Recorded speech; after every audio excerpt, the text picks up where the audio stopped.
Meaning of G-Day. G-Day. G-Day. G-Day. G-Day. Day is a shortened version of the greeting good day and is commonly used in Australia as a casual way to say hello. It is similar in meaning to hello or hi but is unique to Australian English.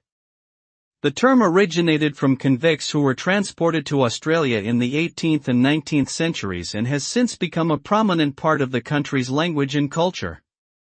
Its informal nature reflects the laid-back attitude of Australian society, where friendly and relaxed interactions are highly valued.